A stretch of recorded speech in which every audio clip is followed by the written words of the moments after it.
சொல்ல மாட்டேன். எடுத்துக்கொள்வோம்.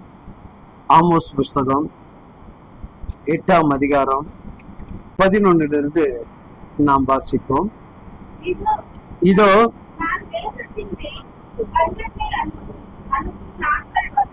நான் தேசத்தின் மேல் பஞ்சத்தை அனுப்பும் நாட்கள் வரும். ஆகார குறைவினால் உண்டான பஞ்சம் அல்ல, ஜலக்குறைவினால் உண்டாகின தாகம் அல்ல. கர்த்தருடைய வசனம் கேட்க கிடைக்காத பஞ்ச காலத்தை அனுப்பேன் என்று கர்த்தராகி ஆண்டவர் சொல்லுகிறார். அல்லேலூயா. கடைசி காலத்தில் தேசத்தில் எப்படிப்பட்ட பஞ்சம் வருமாக? கர்த்தருடைய வசனங்கள் கேட்கக்கூடாத ஒரு பஞ்ச காலம் வரும். அல்லேலூயா. இப்போ உண்மையிலே நிறைய இடங்கள்லாம் பார்த்தீங்கன்னா இப்போ ஆகாரத்துக்கு பஞ்சம். ஆப்கானிஸ்தான் பார்த்தீங்கன்னா இந்த போர் நடந்தனால என்ன பண்றாங்க, ஒரு தண்ணிக்கு சண்டை போட்டுக்கிட்டு என்ன பண்றாங்க, ஜனங்க சிறு குழந்தைங்க எல்லாம் கஷ்டப்படுறாங்க. இல்லையா? அப்போ நமக்கு ஆண்டவர் என்ன சொல்றாரு, உனக்கு ஆகாரம் பஞ்சம் வராது, தண்ணீர் பஞ்சம் வராது, தேவனை அறிந்த பிள்ளைகளுக்கு மட்டும் வசனம் பஞ்சம் வருமா? என்ன வருமா? வசனங்கள் பஞ்சம் வரும். அப்படி இந்த கடைசி காலத்துல வசனத்தை யாரெல்லாம் நீங்கள் விட்டு விடுகிறீர்களோ உங்க வாழ்க்கை எப்படிப்பட்ட வாழ்க்கையா மாறிடுமாங்க? பஞ்சம் நிறைந்த ஒரு வாழ்க்கையாக மாறிவிடும். அல்லேலூயா. அடுத்த வசனம் சொல்லுது பாருங்க. அப்பொழுது அவர்கள் கர்த்தருடைய வசனத்தை தேட ஒரு சமுத்திரம் தொடங்கி மறு சமுத்திரம், என்னவாங்க, ஒரு சமுத்திரம் தொடங்கி மறு சமுத்திரம் தொடங்கி வட திசையும் தென் திசையும் கிழக்கு திசை எல்லா இடத்துல போனா என்ன கிடைக்காதான்? அவர்களுக்கு வசனத்தை அவர்களால் என்ன பண்ண முடியுது? கண்டடைய முடியாது என்று வேதம் சொல்லுகிறது. இந்த கடைசி காலத்துல நீ வைத்திருக்கிற பைபிள் உன் கையை விட்டு என்ன பண்ணும்? பறிபோகக்கூடிய காலங்கள் வரும். அதுதான் கர்த்தருடைய வருகை. இதான் யாருடைய வருகை? கடவுள் கடைசியா நமக்கு சொல்லக்கூடிய காரியம் அதுதான். சரியாகட்டும். இல்லையா? சரி, ஆண்டவர் இந்த பஞ்ச காலத்தெல்லாம் பேசுனா எச்சரிப்பு சத்தத்தெல்லாம் கேட்கிற வீடு நம்ம இப்போ இல்லை. நம்ம வீடு என்ன ஆகணும்? இப்போ பெருகணும், ஆசீர்வதிக்கப்படணும். அல்லேலூயா. அப்போ ஆசீர்வதிக்கப்பட வேண்டும் என ஆதியாகமம் 16ஆம் அதிகாரம் 10வது வசனம் சொல்லுகிறது. பின்னும் கர்த்தருடைய தூதனானவன் அவளை நோக்கி, பெருக பண்ணுவேன், அது பெருகி எண்ணி முடியாததாக இருக்கும் என்றார். அல்லேலூயா. என்ன சொல்றாருங்க? எண்ணி முடியாதது. பக்கத்துல கைப்பிடிச்சு சொல்லி பாருங்க. என் வாழ்க்கையில எண்ணி முடியாத ஆசீர்வாதத்தை தேவன் கட்டளையிட போகிறார். இது யாருக்கு சொன்னார் என்று சொன்னால், அடிமை மகளாக இருக்கக்கூடிய சாராளுக்கு சொல்லப்பட்ட வார்த்தை. எப்பா தெளிவா இருக்கிறீங்க. யாருங்க? அடிமை பெண்ணாகிய ஆகாளுக்கு சொல்லப்பட்ட ஒரு வார்த்தை. ஆகாள் என்பவளோ சாராளுடைய ஆசீர்வாதத்துடைய பாதுகாப்பிலிருந்து வெளியே புறப்பட்டு வருகிறாள். வெளியே தேவன் ஆபிரகாமை அழைத்து அவனை கர்த்தர் ஆசீர்வதித்த விதங்கள் வேறு விதம். ஆபிரகாமோடு கூட இருந்த லோத்தை ஆசீர்வதித்த விதம் வேற.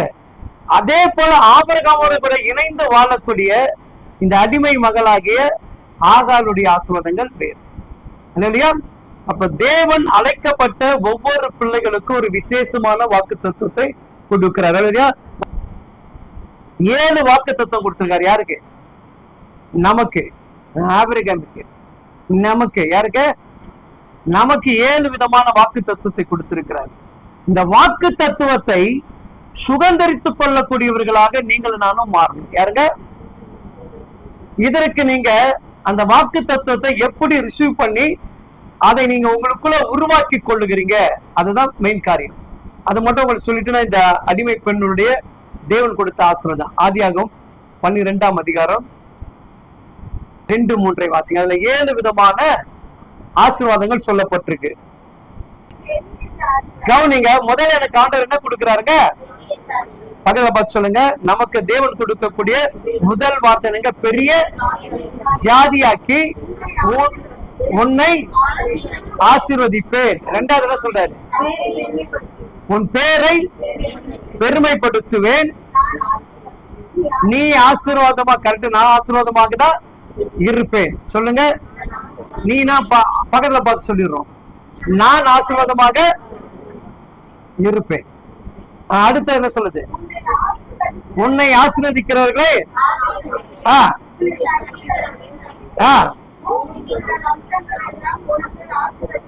ஓகே. இது எத்தனை ஆசீர்வாதங்கள் சொல்லப்பட்டது?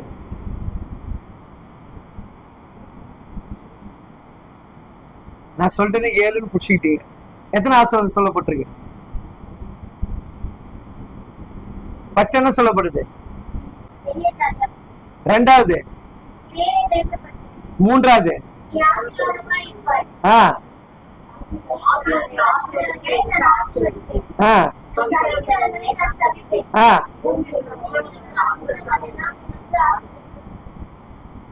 உன்னை பெரிய ஜாதியாக்கின்னு ஒரு வார்த்தை, பெரிய ஜாதியாக்கி உன்னை ஆசீர்வதிப்பேன் 2வது வார்த்தை. எப்படிங்க? ஜெபிக்கிற பிள்ளைங்க நல்லா புரியுங்க. காலையில உங்க அப்பா கிட்ட போய் சொல்லக்கூடிய ஒரு மிகப்பெரிய வாக்கு தத்துவம் இதுதான். உன் லைஃப்ல இதுவரைக்கும் நீ கண்டிடாத ஒரு ஜெபத்தை நீங்க என்ன பண்ண போறீங்க? ஒவ்வொரு தேவ பிள்ளைகள் நீங்க ஏறெடுக்க போறீங்க. இப்போ இந்த ஆபிரகாமை தேவன் அழைத்த விதங்கள் வேற. தாய் தகப்பனை விட்டு கூட்டிட்டு வந்தாரு, கூட்டிட்டு வந்து வாக்கு கொடுக்கிறார். முதல் வாக்கு என்ன கொடுக்கிறாருங்க? பெரிய ஜாதி ஆக்குனாரா? அவன் பேரை பெருமைப்படுத்தினாரா? அவனை ஆசீர்வதித்தாரா? அவனை யாரெல்லாம் சபிச்சாங்களோ சபிச்சாரா? யாரெல்லாம் ஆசீர்வதிக்கிறாங்களோ ஆசீர்வதித்தாரா? இப்ப இதுல கொஞ்சம் நான் ரொம்ப அதுல டீட்டெயில் போல அதுல பேசிருக்கிறேன். இப்போ அழைக்கப்பட்ட அந்த மனுஷன் வெறுமையா இருக்கிறான். எப்படி இருக்கிறான்? வெறுமையா இருக்கக்கூடிய மனுஷங்கிட்ட ஆண்டவர் பேசுறாரு. யாருக்கிட்ட பேசுறாரு? வெறுமையாக இருக்கக்கூடிய உங்ககிட்ட என்கிட்ட தேவன் என்ன பண்றாருங்க? பேசுகிறார். நாம் தேவனிடத்துல வரும்போது செல்வ செழிப்பா வந்தவங்க எத்தனை பேர்? 5 வீடு, 6 காரு, 10 வாசல் வீடு எல்லாம் வச்சிருந்தோமா? எப்படி வந்த? நம்ம வெறுமையா வந்த நம்மை தேவன் வாக்கு கொடுக்கிறார். சொல்லுங்க. வெறுமையா வந்த எனக்கு தேவனுடைய வாக்கு எனக்கு கொடுக்கப்பட்டிருக்குது. முதல்ல அவர் என்ன சொல்றாரு? உன்னை பெரிய, அவனுக்கு குழந்தையே கிடையாது. யாருக்கு? ஆபிரகாம் என்ன கிடையாது. ஆனா தேவனுடைய வாக்கு தத்துவம் என்ன இருக்குது? உன்னை பெரிய ஜாதியாக்குவேன். நம்ப முடியுமா? 75 வயசு உடைய, எத்தனை வயசுங்க? 75 வயது உடையவனுக்கு தேவன் வாக்கு கொடுக்கிறார். நான் உன்னை பெரிய ஜாதியாக்குறேன். அப்ப அவனுக்குள்ள தலைமுறை வளம் வந்தாதான ஜாதி இல்லையா? இப்ப அவனுக்குள்ள ஒரு சொந்த யாருக்குன்னா சகோதரன். சகோதரோட வரக்கூடியவர் மொத்தம் 3 பேர். இப்ப சகோதரோட சேர்த்து 4 பேர். இவங்க 2 பேர், 6 பேர். மொத்தமே இந்த 6 பேருக்கு லோத்து கிட்ட போய் தேவன பண்ணாங்க இந்த வாக்கு தத்துவத்தை குறித்து பேசல. யாருக்கிட்ட பேசுறாரு? பேசுகிறது யாருக்கிட்ட பேசுறாரு? அழைக்கப்பட்ட உங்ககிட்ட என்கிட்ட பேசுறாரு. நல்லா நீங்க கவனிச்சுக்கணும். உங்க வீட்டுக்காரர்கிட்ட ஆண்டவர் பேசிருக்க மாட்டாரு, இல்ல மனைவி கிட்ட பேசிருப்பாரு, இல்ல மனைவி கிட்ட பேசிருக்க மாட்டாரு, வீட்டுக்கார்ட்ட பேசிருப்பாரு. இந்த 2 பேரை தவிர்த்து ஆண்டவர் என்ன பண்றாரு? வேற யாருக்கிட்டையும் உனக்குண்டான வாக்கு தத்துவத்தை பேச மாட்டார். அப்போ வாக்கு தத்துவத்தை பெற்றுக்கொண்ட அந்த மனுஷன் வெறுமை உள்ளவன். எப்படி உள்ளவங்க? ஒன்றுமே கிடையாது. ஆனா அவனை பார்த்து என்ன சொல்றாரு? நீ பெரிய ஜாதியாக்குவேன், உன் பேரை, உன் பேரை பெருமைப்படுத்துவேன். ஓட்டாண்டி யாரு? வீட்டுல இருந்து டங்கு பெட்டி தூக்கிட்டு வரான். எதை தூக்கிட்டு வரான்? ஓட்ட உடச்சல் எல்லாம் தூக்கிட்டு எங்க போறான்? ஆண்டவர் சொல்ற இடத்துக்கு போறாரு. ஆனா ஆண்டவர் என்ன சொல்றாரு? உன் பேரை பெருமைப்படுத்துவேன். இல்லையா? இன்னைக்கு நம்ம பேரை பெருமைப்படுத்தி இருக்காரா? நம்ம பேரு 4 பேரு கூட தெரியாத இருந்த பேரு இன்னைக்கு கத்த என்ன பண்றாரு? நிறைய பேருக்கு தெரிய வைக்கிறாரா? அப்பா அவர் நம்மளை கவனிக்கிறார். அப்ப கவனிச்சு பாருங்க. ஒண்ணுமே இல்லாத மனுஷனை பார்த்து உன் பேரை நான் என்ன பண்ணுவேன்? பெருமைப்படுத்துவேன். நீ ஆசீர்வாதமாக இருப்பாய். என்ன சொல்றாருங்க? ஆசீர்வாதமாக இருப்பாய். அதான் மெயின். இல்லையா? தேவனுடைய பிள்ளைகள் இதையெல்லாம் யார் உணர்ந்தானா? பெருமையாக இருந்த மனுஷங்கிட்ட ஆண்டவர் பேசப்பட்ட அந்த வார்த்தை அவன் என்ன பண்ணான்? சுதந்திரித்துக் கொண்டான். அப்ப சொல்ல உன்னை ஆசீர்வதிக்கிறவர்களே நல்லா கொஞ்சம் யார் ஆசீர்வதிப்பாங்க? நம்ம யார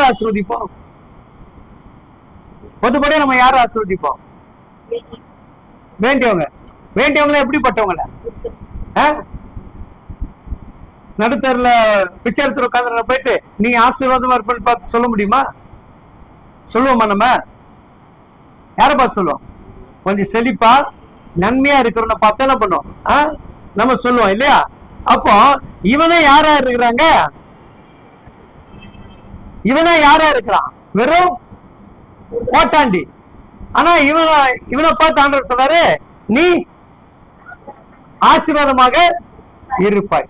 ஆனா ஒரு வார்த்தைங்க, உன்னை சபிப்பவர்களை நான் சபிப்பேன். அல்லையா? இவனை யார் சபிக்கப்பாங்க? ஆபிரகாம் யார சபிக்க முடியுமா? அவன்கிட்ட என்ன கிடையாது, எதுவுமே கிடையாது. ஆனா அப்படிப்பட்ட மனிதனிடத்துல இத்தனை வாக்கு தத்துவத்தை கொடுக்கிறார் இல்லையா? உன் பேரை பெருமைப்படுத்துவேன், உன்னை பெரிய ஜாதியாக்குவேன், நீ ஆசீர்வதிக்கப்பட்டு இருப்பாய், உன்னை ஆசீர்வதிக்கிறவர்களை நான் ஆசீர்வதிப்பேன், உன்னை சபிப்பவர்களை சபிப்பேன். அதெல்லாம் பெருசுலங்க. அடுத்த சொல்ல, பூமியில் இருக்கக்கூடிய தலைமுறைகள் எல்லாம் உன் நிமித்தமாக என் நிமித்தமாக ஆசீர்வதிக்கப்படும். அப்ப நம்ம ஜெபத்துக்கு நம் மூலமாக தேவன் தேசத்துக்கு ஒரு ஆசீர்வாதத்தை சேமத்தை கட்டளிடுகிறார். இப்படி வாக்கு தத்துவம் பெற்றவன் இந்த மனுஷன். ஆனால் அடிமை பெற்ற இந்த ஆகாலை பார்த்து கர்த்தர் சொல்லுகிறார், உன்னை நான் என்ன பண்ணுவேன்? பெருக பண்ணி உன்னை ஆசீர்வாதமாக வைத்திருப்பேன் என்று கர்த்தர் சொல்லுகிறார். இல்லையா? இப்போ ஆசீர்வதிக்கப்பட்ட இடத்திலிருந்து உருவாக்கப்பட்ட ஒரு ஆசீர்வாதம், ஆசீர்வதிக்கப்பட்ட இடத்திலிருந்து உருவாக்கப்பட்ட ஒரு ஆசீர்வாதம் இல்லையா? நம்ம எப்போ நல்லா புரிஞ்சுங்க, நம்ம எந்த ஒரு சபைக்குள்ள போன பிறகுதான் கடவுள் நம்மளை ஆசீர்வதித்திருக்கிறார். ஏதோ ஒரு ஊழியக்காரர் நமக்காக பாரப்பட்டு ஜெபித்தனால்தான் நம்ம இன்னைக்கு இந்த உயர்ந்த ஸ்தானத்துல நம்ம வந்திருக்கிறோம் இல்லையா? அப்ப அந்த உயர்ந்த ஸ்தானத்தில் வந்த பிறகு அந்த ஆசீர்வாதத்துக்கு தகுதி உடையவர்களாக நாம் இருக்காம மறுக்க ஆரம்பிச்சா சில நுகத்தடிகளை கத்தனை பண்றாருங்க நமக்கு வெளிப்படுத்தி காட்டுகிறார். அப்படிதான் இந்த ஆகாருக்கு கத்தர் காட்டின ஒரு சம்பவம். அவள் அடிமைப்பட்ட வாழ்க்கையிலிருந்து ஆசீர்வதிக்கப்பட்ட இடத்துக்குள் வந்தபடினால் அந்த அடிமை நுகத்தை என்ன பண்ணுதுங்க? பேர் மாறல. அவருடைய அடிமை பேர் என்ன பண்ணல, மாறவே கிடையாது. ஆனா அவ ஆசீர்வதிக்கப்பட்டிருக்கா. யார் ஆசீர்வதிக்கப்பட்டிருக்கா? சில பேர் ஆசீர்வதிக்கப்பட்டிருப்பாங்க, சில பேர் வேற இடத்துக்கு போய் ஆசீர்வாதமாக இருந்த மாதிரி தெரியும். ஆனா அவங்க இன்னும் எதுக்குள்ள இருப்பாங்க? அடிமை நுகத்துல இருப்பாங்களே கண்டி. அடிமையிலிருந்து அவங்களால என்ன பண்ண முடியாது? விடுதலை பெற முடியாது. ஆனா ஆபிரகாம் அடிமைப்படல. ஆபிரகாம் என்ன பண்ணல? அடிமைப்படல. அவன் எல்லாவற்றிலும் மேல்மைக்குரியவனாக கனத்துக்குரியவனாக மாறினான். ஆனா இந்த ஆகால் அடிமை பெண்ணாகிய ஆகாரே என்ன சொல்லுவாங்க? யார் பெயர் சொல்றா? இந்த அடிமை பெண்ணு ஆபிரகாமோட சேர்ந்த பிறகு அவள் எப்படி இருக்கணும்? ஆசீர்வதிக்கப்பட்டவள் தானே. இப்ப நான் ஆண்டவன் அடிமையான ஒரு மனுஷங்க, என் ஆண்டவர்கிட்ட வந்தா நான் இப்ப யாரா மாறுறேன்? ஆசீர்வதிக்கப்பட்ட மனுஷனா மாறினேன். ஆனால் இந்த ஆசீர்வதிக்கப்பட்ட மனுஷன் எனக்குள்ள இருக்கிற சுயம், எனக்குள்ள இருக்கக்கூடிய குணம் மாறாத வரைக்கும் நான் என்ன பண்றேங்க? ஆசீர்வதிக்கப்பட்டதை போல தெரியும். ஆனா நான் அடிமைக்குரிய மகளாக தேவனுடைய பார்வைக்கு நான் இருந்து கொண்டு இருக்கிறேன். இப்ப ஆகால் அப்படிதான். அவள் தேவன் அவளை ஆசீர்வதித்தாள், தேவனுடைய நன்மை பெற்றுக்கொண்டாள். ஆனா அந்த நன்மையானது என்ன பண்ணுதுங்க? அவளை அடிமைப்படுத்துகிறது. இப்ப வாசிங்க, 3ஆம் வசனத்தை வாசிங்க.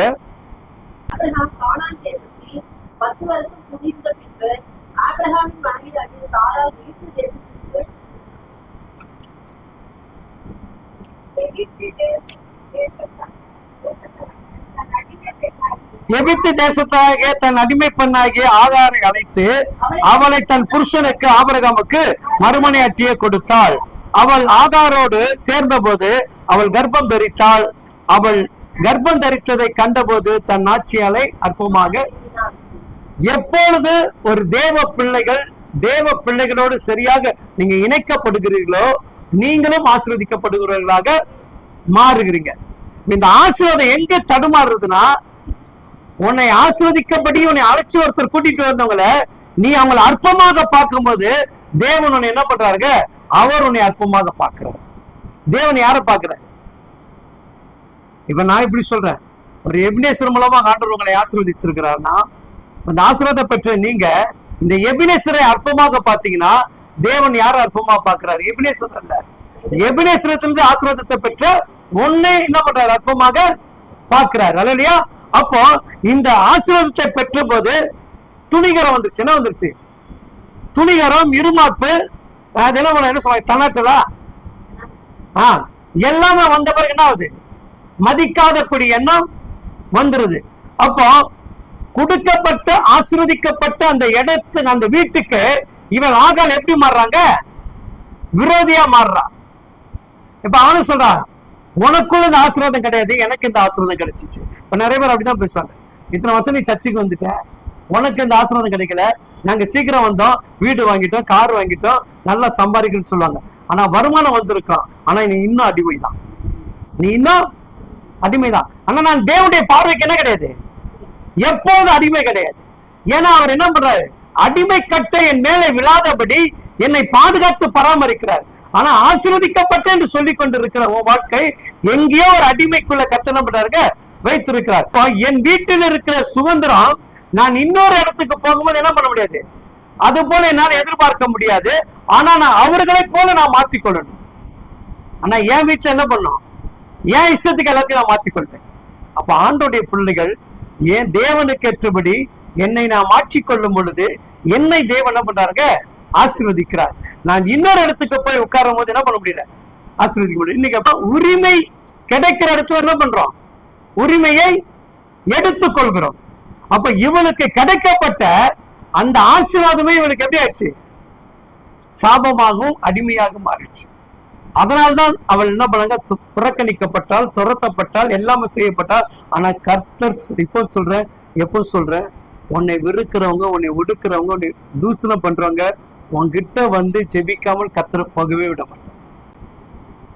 அது நிச்சயமா கர்த்தர் நிறைவேற்றுவார். வந்து அங்க ஜெபிச்சாதான் உனக்கு விடுதலை. வெளியே போயாச்சு யாரு? ஆகால் கோச்சிட்டு என்ன பண்ணிட்டா? வேகமா நடை கட்டிட்டா. என்ன பண்ணிட்டா? நீயாச்சு, ஆபிரகாம் ஆச்சு, எனக்கு தேவை கிடையாது சொல்லிட்டு என்ன பண்ற? வேகமா ஓடுறா. ஓடுற தேவதூதர் பிடிச்சி இழுக்கிறார். யாரு? அங்க நடந்த இந்த சம்பவம் தான். அல்லையா? இதெல்லாம் நிறைய முறை நான் உங்களுக்கு சொல்லியிருப்பேன். இதுல நான் சொல்லக்கூடிய ஒரே ஒரு செய்தி பாருங்க. பின்பு கர்த்தருடைய தூதன் அவளை நோக்கி, இங்க பாருங்களேன், இந்த சாரால அவன் ஆகார எப்படி கூப்பிட்டான்னு பாருங்க. 8ஆம் வசனத்தை மட்டும் அழகா சொல்லிட்டு பாருங்க. யாருங்க? யாருக்கு அடிமை? யாருக்கு அடிமை? அப்போ யார் ஆசீர்வாதத்தை அவளுக்கு உருவாக்கி கொடுத்தா? அதனால சாரால் அவளுக்கு எஜமான். யாருங்க? இப்ப ஒன்னால் என்னால் ஒருவர் ஆசீர்வதிக்கப்பட்டிருப்பார்கள் சொன்னால் நீ நான் என்னங்க ஆசீர்வதிக்கப்பட்ட தகுதி உடையவர்களாக இருந்தபடினால்தான் அந்த தகுதியை கத்தனை பண்றாரு, அவர்களுக்கு கொடுக்கிறாரு.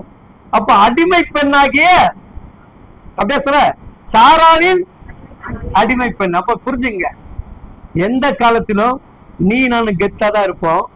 நம்ம இடத்துல ஆசீர்வாதத்தை பெற்று நம்மளை துச்சமா நினைக்கிறவங்க என்னைக்கு அடிமை உள்ளவர்கள் தான். என்னைக்கு அவங்க எப்படிங்க? அடிமை உள்ளவர்கள் தான். அந்த பேர் என்ன பண்ணாது? மாறாது. அவள் கடைசி வரைக்கும் இந்த பேரை தான் என்ன பண்ணியா? அப்படி சொல்லப்பட்ட அவளை அழைத்து கொண்டு வரும்போது அவன் வாழ்க்கை வெறுத்துறா, இது வேண்டாம் போகும்போது தேவன் சொல்றாரு, நீ மறுபடியும் என்ன பண்ண? உன் நாச்சியாருடைய கைகளுக்கு அடங்கி இரு. என்ன சொல்றாருங்க? அடங்கி இரு, அங்க கீழ்ப்படிந்துரு, அங்க உன்னை விட்டு கொண்டிரு, அங்க இருந்தாதான் உன் கர்ப்பத்தின் கனியே ஆசீர்வதிக்கப்படும் என்று சொல்லி தேவன் வாக்கு கொடுக்கிறார். அப்படி வாக்கு கொடுக்கப்பட்ட அந்த பிள்ளையுடைய வாக்கு தத்துவத்தை மட்டும் சொல்லிட்டு நான் ஜெபத்தை பண்றேன். வாசிங்கம்மா 11வது வசனத்தை வாசிங்க. 11 பண்ணு, நல்லா கவனிச்சிங்க. பின்பு கர்த்தருடைய தூதனானவர் அவனை நோக்கி என்ன சொல்றாருங்க? ஒரு குமாரனை பெறுவாய். என்னங்க? கர்த்தர் யாருடைய அங்கலாய்ப்பும் கேட்கிறாரு? அடிமை பெண்ணுடைய அங்கலாய்ப்பும் கேட்கிறார். சாராளுடைய ஜெபத்தையும் கர்த்தர் கேட்கிறார். சாராளை தனித்துவமாக தூக்கி நிறுத்துகிறார். இவனுக்கு ஒரு குறிப்பிட்ட காரியத்தோட கத்தனை பண்றாரு. சாராளுடைய பிள்ளை அவனை கத்தனை சொன்னாங்க, இவன் ஆசீர்வதிக்கப்பட்ட பிள்ளைன்னு சொல்வார். ஆனா இவனுடைய பிள்ளைக்கு பெயர் பாருங்க, வாசிங்க. அவன் எப்படி இருப்பாங்க? துஷ்டனாக இருப்பான். எப்படிப்பட்ட வாக்குத்தத்தம்? பிள்ளையை குறிச்சு யார்கிட்ட? தாய்கிட்ட. உன் மகன் எப்படி இருப்பான்? துஷ்டனா இருப்பான், எல்லா கைகளுக்கும் விரோதமாக இருப்பான். எல்லா கைக்கும் எல்லாருக்கும் அவன் யாரா இருப்பானா? விரோதமாக இருப்பான். அல்லையா? அப்போ ஆபிரகாம் ஈசாக்கை ஆசீர்வதித்த விதம் வேற, இவனை ஆசீர்வதித்த விதம் வேற. அல்லையா? அவன் உன் தலைமுறைகளை உருவாக்குவான், அவன் மூலமாக ஜாதிகள் ராஜாக்கள் எழும்பார்கள் என்று ஈசாக்குக்கு வாக்கு கொடுக்கப்பட்டது. ஆனா இவனுடைய வாக்கு எப்படிங்க? துஷ்ட மனுஷர் எல்லா மனிதனுக்கும் இதுதான். ஆசீர்வதிக்கப்பட்டவர்களும் துச்சமாக எண்ணுகிறவர்களும் வாழ்க்கை இப்படிதான் மாறும். அல்லையா? நீங்கள் எப்படி இருக்குன்னு தீர்மானம் பண்ணுங்கள். கர்த்தர் உங்களை ஆசீர்வதிப்பார்.